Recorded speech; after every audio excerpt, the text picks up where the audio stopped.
Buenas tardes, Javier, o buenos días. Buenos días, José Antonio. Hoy estamos con Javier Izuel. Javier es de un pueblo que se llama Sariñena, en Huesca. Estudió en la Escuela de Hostelería de Aragón y bueno, su vida profesional o su vida laboral ha girado en torno a negocios propios, negocios familiares inicialmente, de la hostelería siempre. Y también algo de trabajo por cuenta ajena en una combinación que yo calificaría de caprichosa porque ha ido cambiando de ciudad, de todo, de una forma bastante casi accidental, ¿no? Sí, Y bueno, pues también de una forma accidental, pues en un momento se establece en Vitoria, ya llevas 13 años allí, ¿verdad? Y allí en 13 Vitoria años. has creado ya empresas hasta con un cierto grado de tecnologización. Vamos a definirlo así. Ahora nos explicarás tú qué es lo que has creado, Javier. Es más una cabezonería que una tecnología, ¿sabes? Es decir, Ujú. al final, bueno, pues a mí me conoce casi, el que me conoce por el tema del huevo frito congelado y ahora últimamente con el tema del huevo frito refrigerado. Entonces, más que un tema tecnológico que realmente ahora sí que se ha transformado en un proceso totalmente industrializado, es verdad que aquí entra el factor maño y después de romper 22.000 huevos, pues encontré una fórmula para poder congelar un huevo una vez realizado con seguridad alimentaria y que además estuviera bueno y que se pudiera industrializar y que se pudiera comercializar. Entonces, sí que es cierto que hay una tecnología y una industria detrás, pero el principio de todo esto fue cabezonería, romper, romper y romper. Ese es el factor maño, la cabezonería. Sí, el factor maño, yo de verdad que esta mañana me decía, me estaba escribiendo con un amigo y me decía, va, deja este tema y tal, que es que, y le he dicho, no, es que aquí hay un factor que es el factor maño, que es el de hay que seguir, hay que seguir, hay que seguir, hay que Mm. seguir, hay que seguir. Y ese factor maño, pues hay gente que lo tenemos y hay gente que no lo tiene. En mi caso, la perseverancia es un Sí, elemento sí. bastante importante Y, en mi vida. bueno, entonces, esa cabezonería, ¿cómo te surgió? O sea, ¿en qué contexto estamos cuando A ver, tú empiezas a decir, hay que conseguir esto? pues mira, te voy a ser totalmente sincero. Año 98, Escuela Superior de Hostelería Aragón, Teruel, piso compartido, último año de estudios, efervescencia absoluta, lo que supone un piso de estudiantes, para bien y para mal. ¿eh? Si lo mismo te ibas de marcha y te ibas de marcha hasta el día siguiente, que de repente Mm. cuando se hacían debates se generaban cosas interesantes. Entonces, realmente, a partir de una conversación de hamburguesa con huevo, sin huevo, si algo tan sumamente inocente como esto, hostia, pues un huevo, ¿y por qué no se puede estandarizar un huevo? ¿Y por qué no podemos freír un huevo y lo podemos congelar? Fíjate qué tontería. Entonces, al final del año, cuando tú terminabas el cuarto año, tenías que entregar un proyecto de estudios. Entonces, Ujú. el proyecto originalmente era un plan de negocio, un plan de desarrollo de montar un establecimiento. O eso es lo que nos dijeron. Yo, que nosotros todos trabajábamos ya los fines de semana o teníamos negocios en casa o había que echar una mano, yo cuando terminé presenté 6 folios que ponía con portada y contraportada. 6 folios, bien, que decía teoría sobre la fabricación teoría sobre la fabricación y comercialización de un huevo frito congelado. Total, que llega junio, yo presento los 6, sí, sí, tal cual. Llega junio, yo presento los 6 folios en secretaría, me piro, no había móviles en esa época, o los Claro. usuarios normales no teníamos móviles. Sí, sí, sí. Yo ya me incorporo a trabajar y el día 10 de julio, una cosa así, cuando llego a casa me dice mi madre, ¿te ha llamado Manolo Marqués, el jefe de estudios? En ese caso era jefe de estudios de la escuela, a día de hoy es director. Claro, al día siguiente lo llamo porque tampoco existían las urgencias de ahora. Ahora no contestas un WhatsApp y parece que te has muerto, ¿no? Entonces, la idea es, Manolo, tal. Hizo él, me cago en la leche, pero ¿cómo me presentas esto? Esto es un desastre, tienes que presentar un proyecto. Vale, bueno, ahí se queda como una idea un poco O sea, recurrente, dijo que pero era un proyecto muy, muy light, vamos a decirlo así. que era una Que esperaba majadería. más. Que esperaba No, más. es que salías del estándar. O sea, Mm. el estándar era presentar un proyecto para montar un restaurante donde te recogías todos los costes de inicio, inversión, Ajá. progresión, TIR, evitas, rendimientos, proveedores, que decir, había que montar, porque para eso estudiabas, ¿no? Yo estudiaba para ser gestor de establecimiento de hostelería y yo presenté esto. Entonces, ahí se queda un poco la idea larvada. En el año 2002, cuando yo estaba en Madrid, Por supuesto, presenté el proyecto en septiembre y ya está, ¿no? Entonces, la idea es... O sea, luego ya lo convertiste en un proyecto de gestión de un local de hostelería. No, hice lo que pedía, que si había que presentar un proyecto, pues yo O sea, le llamé a pusiste 4. números y tal, y No, yo para que te aprobaran, ¿no? Que no, yo llamé a 4 amigos, cogí un cuarto de proyecto de cada emisión, los amigos, lo fotocopié, lo metí en un paquete y lo presenté. Y ya está. O sea, que no era coincidente, pero es que yo ya trabajaba. Quiero decir, es que lo importante de todo esto es que nosotros durante la escuela trabajábamos todos los fines de semana, todas las vacaciones, todas las Semanas Santas. Nosotros no éramos unos estudiantes al uso. Es decir, porque no solo trabajabas el fin de semana, sino que trabajabas en la escuela. En la escuela tenía un restaurante abierto. Entonces, no es lo mismo plantearte de estudiar con vida de estudiante que trabajar todos los días en la escuela, etc, claro. etc, etc. Entonces, había que presentar un proyecto, se presentó, yo el resto de todo lo había Pero vamos, aprobado. que ya en ese momento ya estuviste dándole vueltas a la cabeza en cómo se podía plantear un Claro, negocio en torno a esa claro, necesidad, ¿no? porque además ten en cuenta, y hay otro factor muy importante, en el año 98 las grandes compañías de fast food no existían en este país, o por lo menos con la presencia que tienen ahora. Eran Para que te hagas pequeñitas, una sí. idea, en Teruel hoy solo hay un McDonald's, no hay nada más. Hoy, Teruel Capital. Claro, vete al 98. Yo me acuerdo cuando en el 90 y tantos tú ibas a McDonald's y era una fiesta. Ahora hay un McDonald's en cada esquina. Y antes era algo excepcional. Entonces, yo leí una entrevista a un CEO europeo de McDonald's que decía, y esto fue algo que lo subrayé, y era como, el objetivo de la compañía es que cualquier producto sepa exactamente igual, independientemente del país en el que estés. Entonces, claro, aparece un concepto en mi vida que es la estandarización, que nosotros no éramos muy de estandarizar cosas.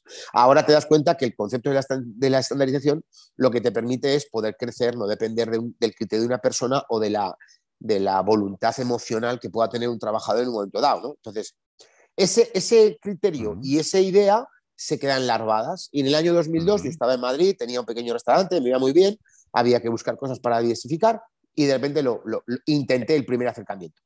Tu restaurante de Chueca, que es donde lo tenías, era convencional, o sea, un Sí, restaurante era un con... restaurante italiano, se llamaba Il Cavatappi, era un restaurante chiquitito, que lo hacíamos pues medianamente bien y caímos en gracia, entonces de repente pues nos fue francamente bien. O sea, mucho esfuerzo, muchas horas, mucha dedicación, pero la verdad es que salió bien. Entonces, a raíz, porque yo tenía que buscar siempre la teoría de esto no se puede hacer, hay que plantear hacerlo de forma industrial.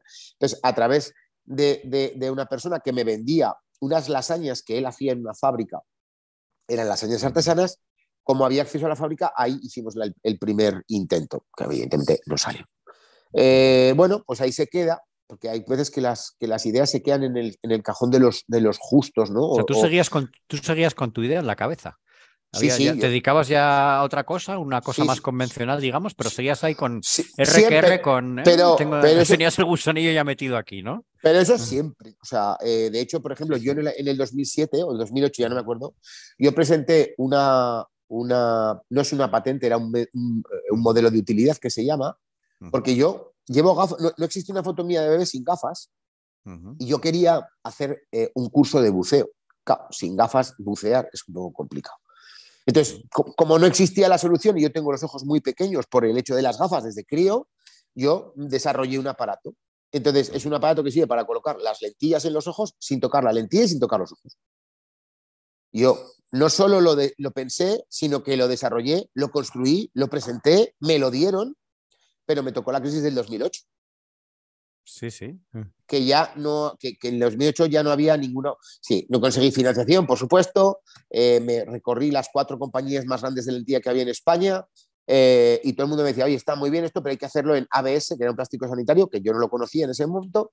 Ya, pero es que yo no puedo, o sea, yo no puedo plantear hacer un molde y hacer tal si tú no me dices que tienes algo de interés y me das una carta diciendo que si Júpiter se cruce con Saturno podríamos llegar a tener un acuerdo comercial. Esa carta nunca la conseguí y el proyecto ahí se quedó, pero el aparato está hecho en aluminio y funciona. Ya, ya. Entonces, la idea es, hay gente que le gusta irse al monte, hay gente que le gusta la bicicleta, hay gente que le gusta quedar de vinos con la cuadrilla. A mí lo que me gusta y lo que me motiva es hacer cosas, no de terceros, sino cosas que me vienen a la cabeza que creo que tienen cierto interés. O sea, yo Ajá. veía que había un hueco, que si conseguíamos hacer un huevo frito congelado con garantía sanitaria, porque todo esto, lo más importante es la garantía sanitaria. Tú puedes hacer un huevo frito en tu casa, no pasa nada, pero la ley en España y en Europa dice que si usted va a hacer un huevo frito en un establecimiento, tiene que garantizar que ha alcanzado 73 grados encima, dentro del producto de temperatura y además tiene que pinchar y garantizarlos. ¿Esto qué significa? Que a 73 grados el huevo se coagula entero. Con lo cual, la idea era, tenemos que conseguir un método que garantizando la seguridad alimentaria podamos plantearlo y encima esté bueno. Entonces, ese tipo de cosas, por eso hablamos de 22.000 huevos cuando se rompen, porque esto no consiste en hacer un huevo, no, hay un millón de factores alrededor. Los 73 grados es la temperatura a la que tiene que estar el huevo durante ¿cuánto tiempo? De forma instantánea, tiene que llegar a 73 grados de forma instantánea. ¿Qué pasa O sea, con la... solamente un momento, un instante. Sí, lo que pasa es que hay una cosa que se llama temperatura residual y cuando tú alcanzas 73 no baja, la temperatura residual se mantiene. Es como cuando sacas unas vainas o sacas unas alubias o le das un corte en frío en agua o siguen cociéndose, ¿sí? Ese es el calor residual.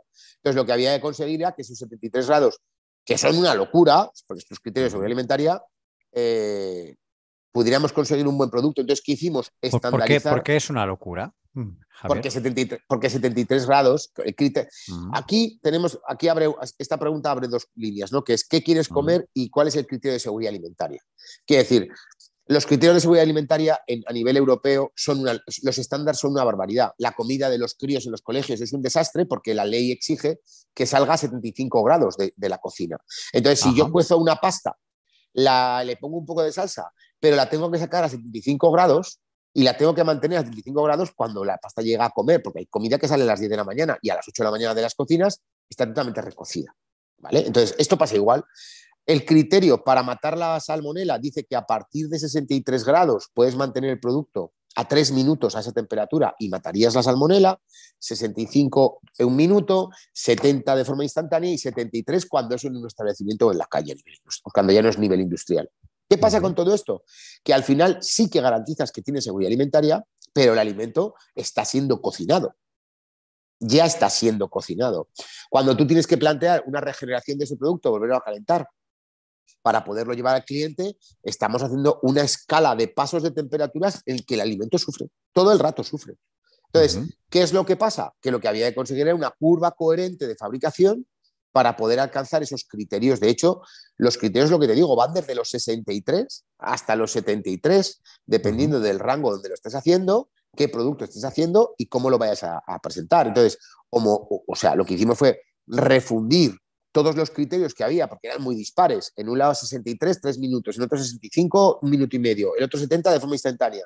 En Estados Unidos no sé cuántos. Entonces, trabajamos en una formulación en el que el proceso industrial nos llevará a esas curvas de temperatura para poder cubrir todos los mercados a nivel mundial. Y eso que se empezó en el 98 como una teoría, en el 2002 como un primer paso y en el 2012 como una realidad, pues nos lleva a, hacemos un huevo de una forma totalmente diferente a cómo se hace, no lo freímos, no humeamos el aceite, si no lo freímos se llama por sumergir. No O sea, se el sumerge. modelo de utilidad que presentaste lo hiciste en 2002. No, el modelo de eso era el tema de las lentillas, lo presenté en el año 2007 o 2008, no me acuerdo. Y esto del huevo fue en el 2012. Entonces, la idea es, cuando llegué a Vitoria, en el año 2000 fallece mi madre, en el año 2010 nos vamos a Vitoria porque en Madrid no teníamos prácticamente nada que hacer, queríamos empezar un proyecto de vida familiar serio. A Vitoria porque tu mujer era de allí, ¿no? Entiendo. Claro, sí, y porque además estamos a 2 horas de Zaragoza, quiero decir, tiene más sentido. Sí, sí. De repente se abrió una oportunidad de trabajo para Mónica en Chile y era como, mira, el hecho del fallecimiento de mi madre cambia las cosas, porque realmente mi mujer se da cuenta, le ve las orejas al lobo, de que sus padres están haciendo mayores y que esto se acaba. Entonces, de repente, pues ella ya lleva muchos años fuera de casa, yo también llevo muchos años fuera de casa. Queremos iniciar el proyecto de la vida familiar con descendencia, quiere decir, pues queremos tener hijos, tal. Oye, pues yo creo que Vitoria es un buen sitio. Entonces en Vitoria nos venimos. Yo me dedico al principio, pues trabajo en una gasolinera, en un restaurante de gasolinera, muy tal. Me llaman de un hotel, que estoy trabajando una temporada en el hotel y tal. Y cuando voy a renovar mi carnet de manipulado de alimentos, la empresa que yo busco para renovar el carnet, hablando y tal, digo, pues mira, yo he dado mucha formación en Madrid, he trabajado para el INEM, empecé en Zaragoza en el 98, a mí la formación me ha gustado mucho, ¿eh? Y entonces trabajé en el último tramo en Madrid. Por eso siempre trabajo para mí, para otros, sí, al final es un poco, te intentas llegar a todos los sitios. Y entonces me dicen, joder, pues móntate unos cursos porque tenemos un montón de gente de formación que hay que darles cursos. Entonces me pego 2 años dando cursos todos los días.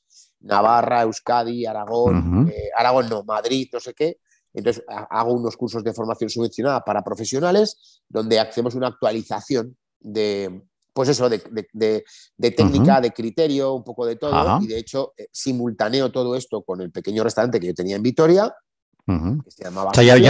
ya habías montado un pequeño restaurante tú mismo. Sí, porque claro, al final yo, como soy de Aragón, me viene a grabar la tele, no sé qué estábamos haciendo, entonces me ve los de la Casa de Aragón de Vitoria, me ven con un pañuelo, con un cachirulo, y entonces dicen, joder, este tío tiene que ser maño. Entonces me hablan, oye, mira, se nos ha quedado el local vacío, sería bueno que pudieras, que no sé qué. Vale, pues entonces, venga, pues vamos a hacerlo. Y O sea, entonces, en la casa de Aragón estuvo tu restaurante. Sí, sí, sí. sí, sí, sí. Ah.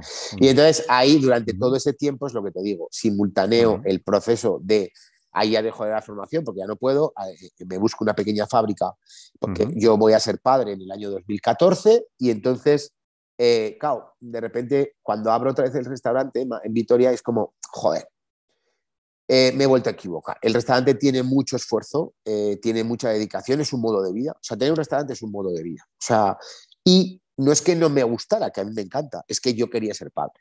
Y lo que no quería era que mis suegros tuvieran que atender a mi hijo. Claro que lo atienden, faltaría más. Pero la idea es, si eres padre, tienes que ser coherente y asumir esa responsabilidad a 100%. Otra cosa es que las circunstancias te lleven a otro sitio y tengas que tirar de recursos familiares para momentos puntuales. Pero no, uno no puede ser padre contando con que el canguro es el abuelo o la abuela, ¿no? Y entonces yo me encuentro con la vicisitud de decir, ¿qué hago? Dejo el restaurante y me voy a trabajar en Mercedes o en Michelin, porque es un modelo de vida relativamente cómodo, o vuelco mi conocimiento en una fábrica de alimentación, porque siempre he pensado que la alimentación había que gestionarla desde un punto de vista de cocina. Si la alimentación en este país se crea en los años 80, la alimentación preparada, y la crean principalmente carniceros, que de repente le va quedando carne y como se cansan de picar carne, un día hacen un San Jacobo, otro día hacen una hamburguesa, otro día no sé qué, y de repente eso va creciendo, creciendo, creciendo, creciendo, hasta que a día de hoy pues la industria alimentaria de este país está en manos de grupos cárnicos, literalmente, no ha Sí, sí, cambiado sí. no ha cambiado de manos, pero no hay criterio de cocina. Y este detalle también es importante. Es decir, yo conozco muchas empresas, muchas mega empresas que no tienen cocineros en sus equipos. Entonces, ¿cómo puede ser? Y te puedo hablar de un cliente con el que he andado mucho tiempo, que, oye, que es una salsa rosa. Coño, pues una salsa rosa, según un manual, es mahonesa, ketchup, brandy, sal, zumo de naranja, y eso es una salsa rosa. Entonces, ¿qué pasa? Que el equipo de I+D son todos tecnólogos de alimentos, pero nadie sabe cocinar. Entonces no encontraban la fórmula. Y te hablo de un cliente que es un gigante. Entonces, esto el año pasado, no te estoy hablando de hace 20 años, te hablo del año pasado. Entonces, yo siempre, desde en esa época, y ahora cada día lo tengo más claro, siempre he pensado que la industria alimentaria tiene que estar apoyada, no gestionada, apoyada por gente que tiene criterio y que sabe cocinar. Porque si tú la receta la hace un tecnólogo, la va a hacer desde un plano de vista científico. ¿Qué me va bien? ¿Qué funciona? ¿Qué no me da problemas de seguridad alimentaria? ¿Y que no voy a tener los cuantos? Sí, pero ¿y dónde está la magia? ¿Dónde está la chispa? ¿Dónde está ese punto diferente? Entonces, aparece una fábrica en Vitoria y ahí empezamos a hacer para... Claro, había varios proyectos, ¿eh? O sea, desde una línea de gominolas con alcohol, que tú conoces el tema de ositos. Sí. Sí, fíjate de dónde viene, porque en el restaurante hacíamos las famosas gominolas, pero mucha gente nos llamaba al fin de semana y nos decía, oye, ¿qué queda en el choco? Macho, hazme unas gominolas. Y yo le decía, no, yo te hago una placa y tú te vienes a buscar la placa y luego te la cortas tú, porque el problema era cortar, manipular y demás, cuando se hacía con gelatina. Entonces yo hacía unas gominolas de gin tonic y en el restaurante ofrecíamos un pequeño sobre de petaceta con un taco de gominola para el final del menú. Y luego hacíamos de orujo y hacíamos de pacharán. Entonces, eso que era una broma, la idea era, vamos a volcar todo esto en la fábrica a ver cómo lo gestionamos, ¿vale? Y entre otros proyectos estaba el tema del huevo. Entonces, se hicieron Hicimos, por ejemplo, una gama de alioli saborizados espectacular. Y todo esto venía porque pues hacíamos, por ejemplo, una alioli de manzana, una alioli de chocolate. Es decir, había muchas cosas que se podían hacer, pero había que subvencionar toda esta línea de I+D. Entonces, la fábrica que permitía hacer comida quinta gama, principalmente yo busqué una red de hoteles en la Sierra de Madrid, que eran hoteles que no tenían cocina, y tú les montabas una pequeña carta: ensaladilla rusa, pasta con no sé qué, arroz con no sé cuántos, carrilleras, merluza y no sé cuántos. ¿Qué permitía esto? Tener en las neveras de los hoteles una carta de 8 referencias donde ellos pinchaban y calentaban en el microondas y servían un plato. Eso lo que hizo fue permitir activar todo este tipo de proyectos que había que financiar. Pues los aliones no salieron, no pasa nada. Las gominolas salieron, pero luego había muchos problemas de transporte porque la gelatina fundía, entonces vendíamos en placa, entonces, y mientras tanto pues seguía haciendo estas cosas. Y en el 2014 pues presentamos petente, nos la dieron, y a partir de ahí cambia todo. Todo. Bueno, tú con esta gente, ¿cómo entraste en contacto inicialmente? Porque esto es una fábrica de alimentos, ¿no? De alimentación. ¿El qué? ¿La fábrica de Vitoria? Sí. Sí, yo los conocía porque de hecho la empresa a la que yo le daba la formación los auditaba a ellos. Entonces, esta gente era un obrador, una cocina central que había en Vitoria. Yo estaba buscando una cocina central, los fui a ver, estuve con ellos colaborando. Ajá. Y al final se la alquilé. Ajá. Y se lo alquilaste para hacer estas cosas que nos estás contando, todos estos Claro, productos. tú ahora puedes alquilar una cocina de I+D por horas, Uh-huh. puedes alquilar una nave, puedes buscártela, puedes montártela. Hay muchas opciones. Ahora mismo puedes alquilar cocinas para hacer cocina fantasma en un sitio. Quiere decir que, de hecho, las famosas cocinas fantasmas. Entonces, esta gente tenía Sí. una cocina donde hacían cocina central, ¿vale? Entonces, la idea era, bueno, pues yo vengo, colaboro con vosotros, al final alquilamos la fábrica y pudimos hacer la transición industrial de todo esto. Sí. Entonces, empezaste a hacer pruebas de cosas y en un momento volviste a aquella idea del 98, ¿no? Claro, a ver, la idea era, es lo que te digo. Pues de Ujú. repente yo, por ejemplo, me acuerdo cuando abrimos, estoy hablando siempre de las mismas Porque fechas, ¿eh? esto te dio de comer cuando estabas así haciendo estas cosas como las que nos has contado. No, No te daba de comer. a ver, mantenía la actividad, pagaba el alquiler y poco más. Ya. O sea, era casi como un hobby entonces. No, y es que, mira, por ejemplo, en los planes en los planes de contabilidad hay muchos gastos de I+D que no se contemplan como I+D. Entonces, se contemplan como gasto. Entonces, claro, la idea es, si tú no tienes una estructura, en este caso yo no tenía ningún tipo de estructura, pero es que había que hacerlo. Entonces, si tú no sacrificas tus horas personales para poder hacer este tipo de cosas, nunca lo vas a hacer. O sea, ahora Sí, eso mismo está claro. Sí. las multinacionales tienen departamentos de I+D súper bien gestionados y tal. Pero lo que quería preguntarte es, Javier, tú cuando empiezas a hacer pruebas en esta cocina, ¿sí? tú tenías que seguir comiendo. Entonces mantuviste Yo tenía el una doble restaurante, actividad. Mantenías el restaurante de la Casa de claro, Aragón y todo, luego cuando terminabas o cuando tenías un a, ratito, la, te ibas ahí a la... a las 5 me iba a la fábrica. Y había Vale. días que acababa a las 2 de la mañana, otros que acababa a las 4 y había días que acababa a las 11 de la noche. Y eso, Tu mujer es un poco santa, ¿no? bueno, de hecho mi mujer creía que yo me había echado un amante. O sea, no, esto es tan literal como que, porque yo cuando estoy haciendo cosas nunca digo en lo que... No me extraña, ¿eh? Sí. Claro, ya aparecía un martes a las 3 de la mañana, un jueves a las 4 de la mañana, y era Claro. como, pero macho, ¿dónde estás? ¿No? Y era como, pues estoy en la fábrica. Entonces, la idea es, hasta que no están las cosas terminadas y que se puedan presentar, en este país lo de presentar ideas, ya me ha costado mucho entenderlo, pero no funciona. O sea, en otros países tú presentas una idea y hay gente, no es que encima, no, hay gente que te apoya. Aquí no. Aquí o presentas una cosa final o olvídate. Entonces, es lo que te digo, durante muchos meses hubo que simultanear la actividad, muchos O sea que meses. Eso es... te metiste una tralla importante. Mira, yo cuento los Pero domingos... tu sueño por entenderlo bien, tu sueño, Javier, era decir, bueno, yo estoy haciendo estas cosas porque creo que aquí me puedo labrar un futuro Claro, y dejar la restauración. Ese era claro, un o poco tu sea, objetivo, ¿no? totalmente. Es decir, había que transicionar la actividad empresarial que vincula la actividad personal y es, no quiero tener que estar en el restaurante, porque el restaurante te obliga a estar todos los días, quiero industrializar una serie de productos que me permitan, como está industrializado, pues poder tener más disponibilidad de tiempo libre. Al final, lo más valioso del mundo es el tiempo, o sea, no es más. Entonces, ese era el principal motivo, es decir, no había ego, no era una cuestión de no, es que con esto vamos a expandir esto, entonces, si es que en ese momento no éramos ni siquiera conscientes de todo esto. Y yo siempre hablo en plural porque creo que en el momento dado todo el mundo que colabora, entra o sale del proyecto en ocasiones puntuales, pues todo el mundo es importante, ¿eh? O sea, todo el mundo es muy importante. Entonces la idea era, hay que conseguir industrializar esto. ¿Y cuándo empezó a cambiar todo? Y tú te empezaste a dar cuenta de que ya por fin se podía llegar a convertir en un negocio, sí. En el 14, cuando nos conceden la patente, y cuando el mismo día aparece un email de McDonald's y un email de Burger King. ¿Está relacionado una cosa con otra o no? No, yo siempre digo que Burger King y McDonald's es como una especie de una empresa de un matrimonio, y cuando luego llegan por la noche a la cama se van contando las cosas del día.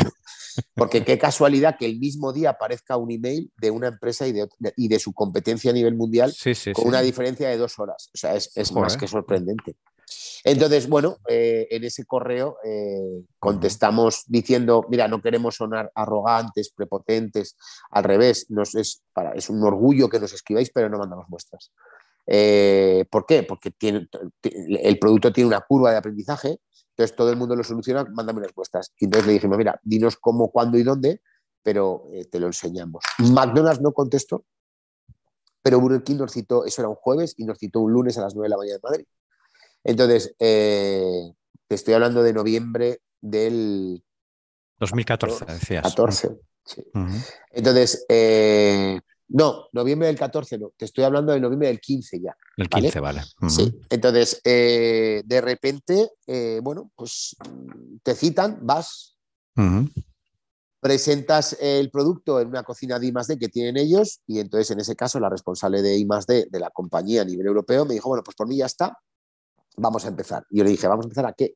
¿Así el mismo día te dijo que así? ¿Te lo dijo? Sí, ¿en serio? Joder.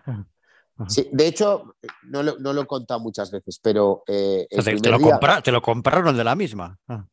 Ella se comió 6 huevos y como hay que hacer diferentes pruebas para la regeneración, y, pues, no 6 huevos, 6 trozos en digital, y dijo, por mí está, vamos a hacernos con calidad, porque todo lo que haces a este nivel necesita la aprobación de calidad. Entonces dijo, oye, por mí esto está ok, vamos a empezar con todo el tema de calidad. ¿Y para empezar a qué? No, que a mí el producto me interesa. Claro, ese camino dura casi un año, ¿eh? Desde que tú empiezas hasta que te pones el producto en la calle, certificaciones, auditorías. O sea, ellos estaban buscando un producto de ese tipo. Está claro, ¿no? Si la convenciste tan rápido, ya tenía la necesidad ahí delante. Pero que es que el producto no tiene ciencia. El producto es un huevo frito con aceite. No lleva ni siquiera sal. Es decir, si me dijeras que son, y esto también el ejemplo lo he puesto alguna vez, si tú le explicas a un pero ellos no sabían cómo hacerlo, nadie se lo podía dar. No, nadie se lo podía, por eso nos dio la patente. Por eso, cosas. Sí. Entonces, la idea es, yo no sé si lo buscaban o se lo encontraron, pero que les cubría un hueco lo tengo muy claro. Segundo, si tú haces croquetas de chipirón, te lo explicas a un asiático, el asiático tiene que entender qué es una croqueta y qué es un chipirón, y mentalmente es un lío, porque ellos no están acostumbrados a este tipo de cosas. Cuando tú le dices a un ciudadano asiático o a un ciudadano... Si le dices chipirón, se lo tienes que explicar hasta a un madrileño, ¿eh? A un madrileño también, efectivamente. Pero si tú le dices a un asiático o a un magrebí o a un señor de Perú, ¿qué haces? Huevo frito congelado, es que no hay que hacerlo. No. Huevo frito... el huevo tiene una gran ventaja, no hay conflicto religioso, lo come todo el mundo. Una cosa, Javier, patente. Las patentes son un mundo con cierta complejidad. ¿Esto lo hiciste tú solo?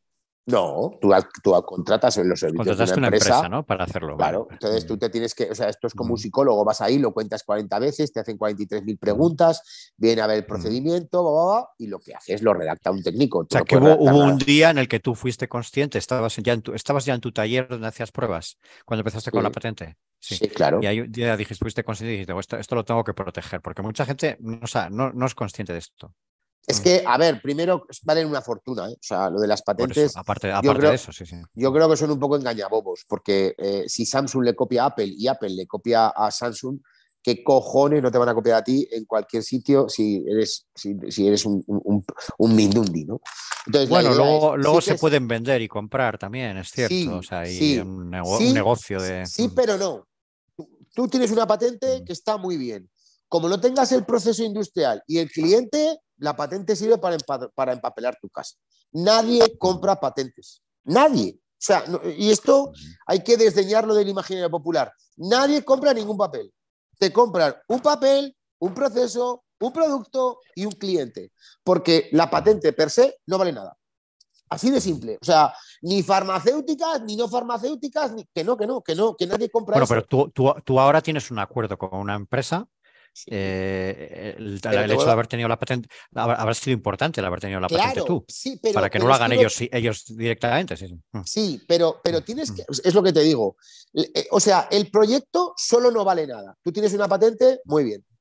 Aquí lo que tienes que tener es una patente que te permite discutir con tu competencia o bloquear o limitar a tu competencia, un proceso industrial, porque cuando empezamos con todo esto, de proceso industrial no había nada, ¿eh? O sea, nada es, si tú a día de hoy quieres hacerte una fábrica de croquetas porque mañana te despiertas y dices que el objetivo en tu vida es convertirte en empresario de croquetas, está todo inventado. Todo. Claro.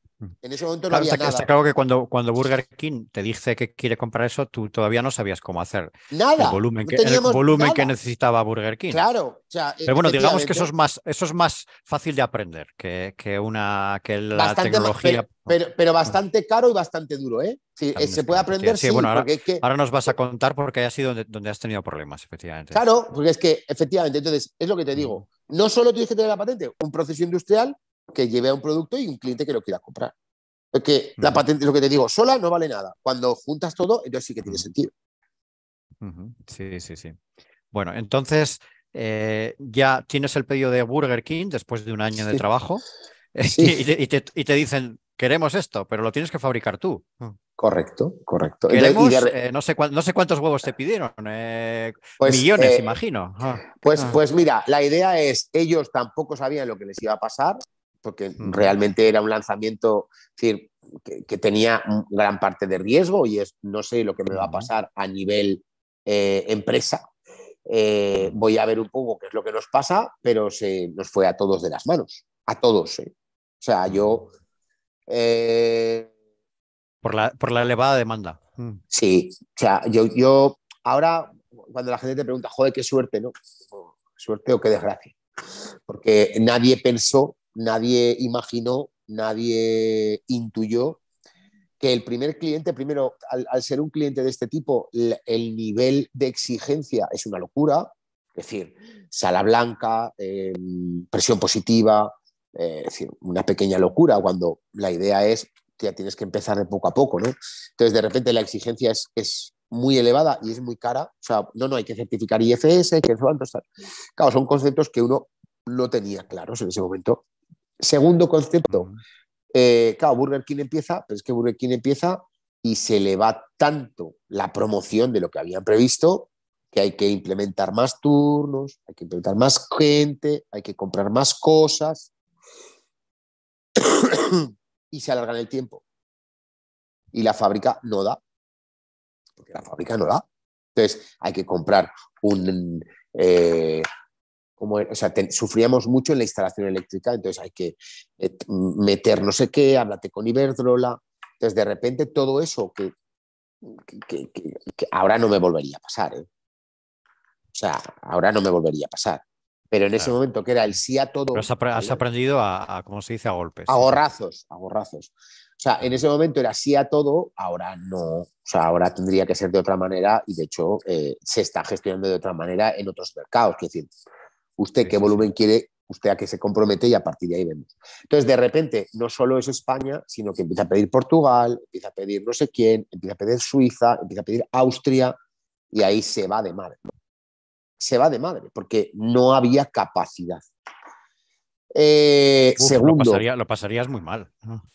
Me bueno, estoy imaginando en tu yo, piel ahí. Uf. yo tuve 3 ingresos en urgencias por ansiedad. Joder. Yo nunca fallé al cliente, ¿eh? Jamás llegué tarde a un pedido y cumplimos porque el cliente, ese es el factor hostelero. El hostelero nunca le dice que no al cliente. O sea, eso es lo que yo aprendí.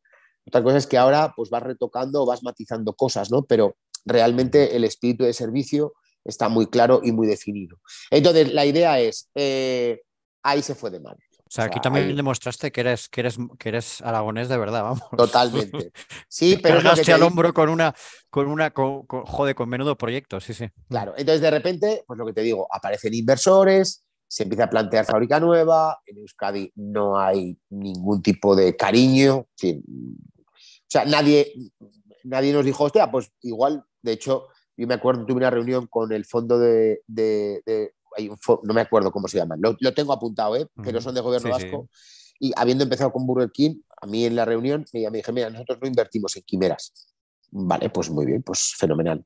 Entonces, de repente, sí, o sea, a ver, a mí se me rió todo, se me rieron los de patentes cuando fui con el método, se me rieron 100.000 empresas, decir, se nos rió el gobierno vasco, se nos rió todo el mundo porque hubo frito congelado, tú estás loco. Bueno, pues a día de hoy, en el Pero año esto ya 2020, cuando ya tenías el cuando ya cliente. estábamos con Burger King, sí, claro. Joder. Entonces, a todos estos a mí me encantaría, porque todos estos a mí me ayudaron a no caer, ¿sabes? Es decir, hay que seguir, hay que seguir. O sea, a todos estos habría que comentarles que este año estamos gestionando 140 millones de huevos fritos al año solo para un cliente en Estados Unidos. Y que el problema no es el cliente ni el producto, el problema es cómo garantizamos el suministro de huevo. Es decir, estos de las quimeras y de las tonterías y no sé qué, pues ahí seguimos. Este año tienes que suministrar a un solo cliente en Estados Unidos 140 millones de huevos fritos. En eso estamos, a ver cómo lo solucionamos. Porque ahí sí que vas tú solo, porque ya el acuerdo que tienes con Aguinaga no es para el mercado Aguinaga norteamericano. solo cubre Europa, solo Claro. cubre Europa. Entonces, O sea, que esto lo nosotros, estás haciendo tú directamente claro, con socios allí o con... lo está haciendo mi empresa, efectivamente, pero la idea es Mm. 140 millones de huevos no se pueden poner en una fábrica. Las distancias son una locura. Entonces, no solo tienes que manejar las distancias, sino que tienes que manejar la capacidad de suministro de mercancía. Es decir, es que esto es una locura porque es multiplicar el mercado por 15, por 20, a lo que estamos acostumbrados. Entonces, ¿qué pasa? Que necesitas gente con mucho poder, con mucho conocimiento, con mucha trayectoria en todo esto. Entonces, el cliente te dice, sí, ok, está perfecto. De hecho, está implementado en una línea de trabajo del cliente en Europa. Yo hice la homologación vía Ámsterdam con ellos y el tema es, bueno, Javier, ¿cuándo nos puedes resolver esto para poder empezar? Porque el producto mola y queremos el producto. Entonces, claro, llegar hasta aquí es que la historia la historia hay que contarla con todos los detalles. Aparecen los inversores, Burger King se va de madre, corre una fábrica nueva, nadie nos da una solución, buscamos 40.000 historias, al final aparece, porque claro, la transición había que tener algo, no podíamos empezar a montar una fábrica de cero. No se podía, porque había que seguir aumentando, o sea, había que seguir suministrando, y entonces, por eso te digo que a todo el mundo se nos va de las manos. Aparece una Y fábrica ahí, en Teruel, mm. aparece una Bueno, fábrica en Teruel. ahí te iba a decir que con el proyecto con Burger King llegó un momento en que no podíais más, No porque, podía, que no podíamos claro, suministrar más. O sea, mm, que no podíamos suministrar más. O sea, nosotros pasamos de 3 trabajadores a 56 en 7 días. joder. Claro, es que cuando contamos algunos datos, es decir, de 3 a 56 en 7 días. Ya, Fórmalos, ya. trabájalos, rotaciones. Joder. El turno de la fábrica empezaba el lunes a las 6 de la mañana. Cada vez que se acababa un turno se limpiaba, pero la fábrica no paraba, se trabajaba 24/7. El domingo a las 10 de la noche entraba un equipo de limpieza, desmontaba la fábrica entera desde el primer hasta el último tornillo, se volvía a montar y a las 6 de la mañana vuelta a empezar. Eso fue una locura. Y no un día. Ya te Eso digo. fueron muchos meses. Entonces te digo que cuando... Claro, y encima es lo que te digo, no había club de aprendizaje, todo a base de hacerlo y de hacerlo y de hacerlo y de hacerlo, inversores, fábrica, tal, pues empezamos a mirar por todos los lados, aparece una fábrica en Teruel, la fábrica de Vitoria, se cierra en marzo, se transiciona durante 6 meses hasta que la fábrica, pero claro, hay una cosa muy curiosa y es que tampoco sabíamos. Cuando tú haces una promoción con este tipo de clientes y luego haces otra promoción, o sea, las promociones duraron 2 ventanas, que se llaman. Una ventana dura 3 meses, ¿vale? Entonces, en toda esta marabunta, nadie contaba con que después de la segunda promoción, con España se planteó seguir de forma permanente en el mercado, pero el resto de países tenían que parar. Entonces, nos encontramos con que hemos hecho una inversión muy potente, súper potente, casi se nos lleva por delante todo este tren, hemos abierto una fábrica nueva, coño, y no hay demanda. O no hay demanda. O sea que Burger King paró las No, no, no, promociones. no. El resto de países para las promociones. Burger King España no. Burger King España sigue, de hecho seguimos en el... Vale. Pero todo este boom se origina porque aparecen mogollón de países pidiendo. Es que nosotros hemos servido huevos en Arabia Saudí y en Marruecos. Es que o coges un poco de perspectiva en todo esto o no se entiende. Entonces, de repente, venga, vamos, y una fábrica nueva, y no sé qué, y de repente auditas la fábrica en febrero con la fábrica nueva, coño, y solo queda España. Hostia, ¿y para qué nos hemos metido en semejante Cristo? Ya. Y ahí empieza la parte. Claro, eso también es que depender de un solo cliente tiene mucho riesgo también, ¿no, Javier? Hombre, pero por supuesto, por eso te he dicho que ahora no lo haría igual, y de hecho ahora no lo hago igual. Es decir, la realidad es que el producto, primero, lanzar una empresa con un solo producto es un error. También lo hemos aprendido con el tiempo. Entonces, la idea es, de repente nos encontramos con una fábrica nueva a casi 5 horas de casa, la demanda, que el producto funciona, o sea, y el producto, los países lo siguen comprando, no al ritmo que aparece en ese momento, que te llevábamos el año anterior, que es una locura. Entonces, claro, ahora toca torear toda esta historia. O sea, toca torear, preconcurso, concurso, tramas palaciegas, intereses cruzados, pues a pelear. Y los concursos de acreedores también darían para un montón de entrevistas. son un mundo bastante curioso, sí. Bueno, y oscuro, la verdad es que más que curioso yo lo defino como oscuro. O sea, hay gente que gana mucho dinero con la desgracia de mucha gente. Mucha gente. Yeah. Y mucha gente que solo pretende ganar dinero con la desgracia.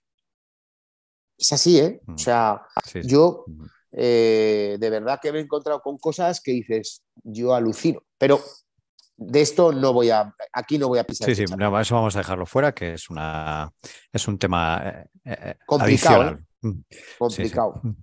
Pero bueno, todo emprendedor tiene que estar preparado para que alguna vez entre en un concurso de acreedores. Es una cosa, que debería ser bastante natural, de hecho, porque a veces las cosas no funcionan. Es una ley de vida.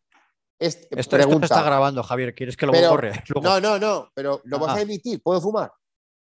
¿Vas a emitir sí, si la vas a emitir, vale. Mejor que fumes luego, sí. Vale, no hay ningún problema. No, vale. No hay ningún problema. Lo único que a las 11:15 yo me tengo que pirar, quedan 15 minutos. Sí, vamos a ir acelerando. Pero no es culpa mía, que vayamos despacito, Javier, que quede claro. No, para nada. Contigo veo que se puede estar mucho tiempo hablando. Bueno, entonces, concurso de acreedores, proceso doloroso, proceso largo, además, mucho más largo de lo que debieran los concursos. Sí. Lo termináis, afortunadamente en algún momento terminan.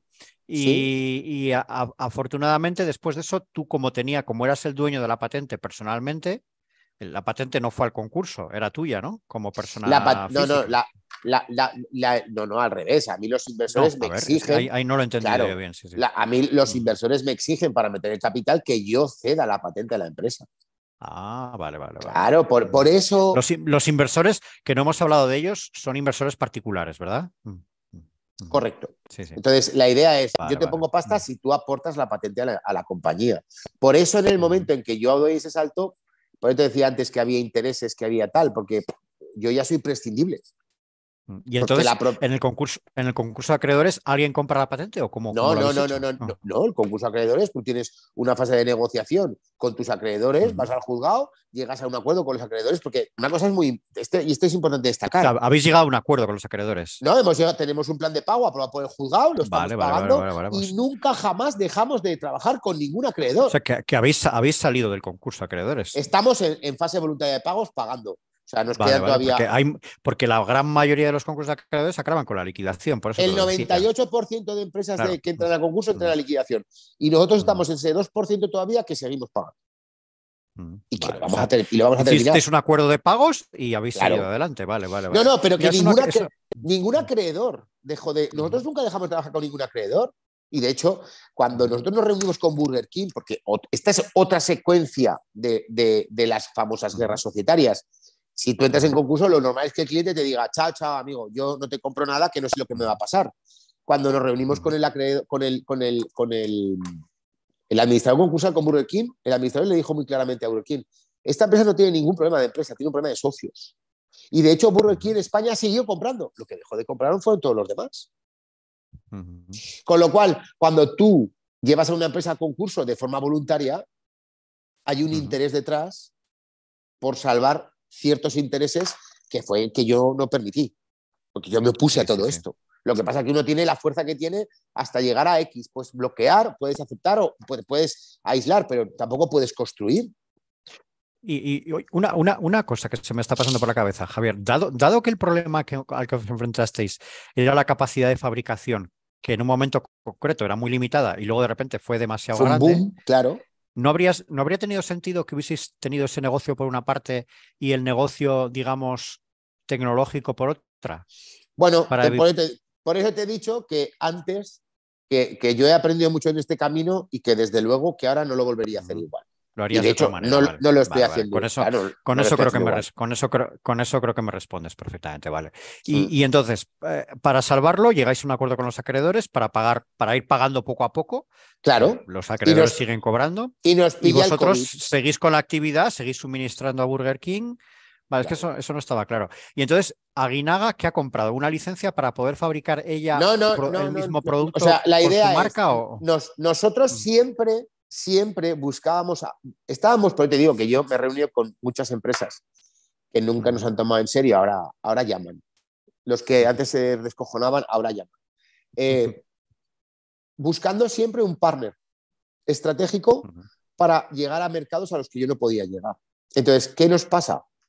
Pues que nos coge el COVID y a nosotros nos parte por la mitad, pero por la mitad. Entonces, con Angulas Aguinaga, con la que había una relación muy buena desde hacía mucho tiempo, nos plantean una operación, hablamos de una operación que es, me interesa el proyecto, me interesa el producto, pero yo tengo que comprar. Yo no hago acuerdos de compartir. A mí el COVID me pilló en Estados Unidos certificando la fábrica para el famoso cliente de los 140 millones de huevos. O sea, que fíjate si llevamos tiempo con esto Aguinaga, entiendo que también fabrican ellos, ¿no? Sí, ¿O les claro. fabricas tú a ellos? Sí, no. Entonces, la idea, ¿cuál es? La idea es, tenemos que llegar a un acuerdo en el que nosotros le vendemos la patente europea, lo que el mercado al que habíamos estado trabajando y abasteciendo nosotros,